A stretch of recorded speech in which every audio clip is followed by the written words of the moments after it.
Hello. नमस्कार जी बंधुवर। अरे नमस्कार बंधुवर। बढ़िया हो? बढ़िया है, आप सुनाइए, आप तो सही हैं? आनंद आ रहे हैं भैया, ठीक हैं। बाल गोपाल। सब मौज में। ये भोजन की बर्बादी बहुत करते हैं, उनको नरक मिलेगा।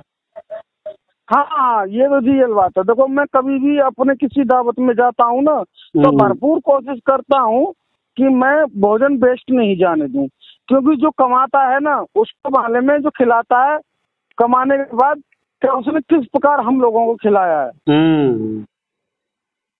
तो ये तो बात सही है, सही तो सही है, गलत तो गलत गलत। बिल्कुल बिल्कुल। चलो मेरे ठीक है। हिसाब से तो ये 13वीं बंद हो जानी चाहिए। 13वीं भाई देखो, ये समाज है। समाज में सुधार हो सकता है, पूर्ण सुधार कभी नहीं हो सकता ना, सबका हो सकता। नहीं, तुम मुझे आशीर्वाद दे दो डॉक्टर साहब, अगर मैं चौगद्दा काम की 13वीं बंद ना करवा दूं ना। ये तो तानाशाही हो जाएगी, फिर लोग विद्रोह करेंगे तुम्हारा। नहीं, तानाशाही नहीं होगी ना, विद्रोह कर सकते। उनके लिए उस चीज का हमारे और तुम्हारे पास में जवाब होगा। नहीं, ऐसा मैं तरह के विचारों के मैं माध्यम से। मैं मैं सामर्थ्यवान हूँ। जरूरी थोड़ी है मेरे पिता खत्म होने के बाद में मैं ये काम करूँ। देखिए, कोई भी कुप्रथा को खत्म करना है या उसमें सुधार लाना है, तो कर्तव्य है कि सामर्थ्यवान लोग ही शुरुआत करें उसकी। मेरे तो मन में यो है कि मेरे गांव में विमान नहीं बनता है। जैसे पिता खत्म हुए, माँ खत्म हुई, तो यादव लोग विमान नहीं बांधते, केवल किस कुप्रथा के अनुसार कि हरिजन ने मेरे गांव में विमान निकाल दो है। अब ये कहते हैं कोई सोना चांदी बरसावेगो राजघाट तक, बाकी वो विमान चलेगो।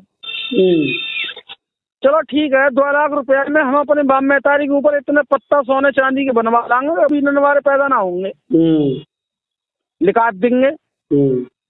और कोई कल को कोई हरिजन तो ताकत है वो 4 लाख को लिखा दे तो ही। तुम बताओ, तुम कुप्पर फजूल की बिना फजूल की, सही बात। अरे मेरे बाप खत्म भाई, मेरी इच्छा है, मुझे खुशी लग रही है, मेरे बाप ने मैं इतना सामर्थ्यवान बनाया हूँ कि मैं ये कर सकता हूँ, तो चलेगा, है ना। किसी के बाप बताओ गरीबी में खत्म है गए, अपना जीवन यापन गरीबी में कर दो यापन, अपने बच्चों को भी गरीबी में छोड़ के उन पे भी हाथ बोल दंड जाई बात को ना, तेरी ने करी तो 3 दावत में छेक दो जाओ, ये गलत है ना भाई साहब। हमारे गांव में एक व्यक्ति है, नाम नहीं खोल रहा, उनके पिताजी खत्म हुए और 1 महीने बाद गेहूं की फसल पकने वाली थी। हमारे पिताजी बताते हैं, तो उनका बजट नहीं था 13वीं करने का, बिल्कुल। गांव वालों ने कर्ज दे करके 13वीं करवा ली।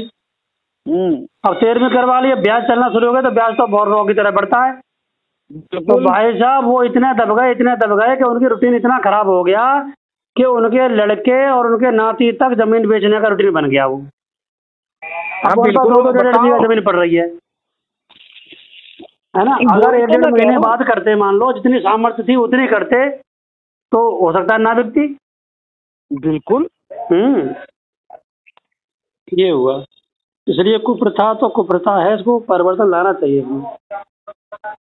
एक बात बताऊं, कभी कोई झलसा हो ना तुम्हारे लोगों को, आर्य वालों का, तो कुछ टॉपिक नोट करके और एक जगह एकत्रित करो किसी डायरी में और मुझे दो, उसमें मैं विश्लेषण करूंगा, 2-4 टॉपिक एक्स्ट्रा लगाऊंगा जो कि अपने यादव जाति को और आर्य धर्म को आगे बढ़ाने का काम करें। क्योंकि ये तो मुझे भी मालूम है कि मेरा ना तो भारत का मेरे देश का नाम भारत था, ना हिंदुस्तान था, ना इंडिया था। मेरे देश का नाम ओनली ऑन आर्यव्रत था। तो यह चीज को भाषण देने के बाद लास्ट में ओपन करूंगा, तो आदमी फोकस भी करेगा इस चीज पर। ठीक है, ठीक है।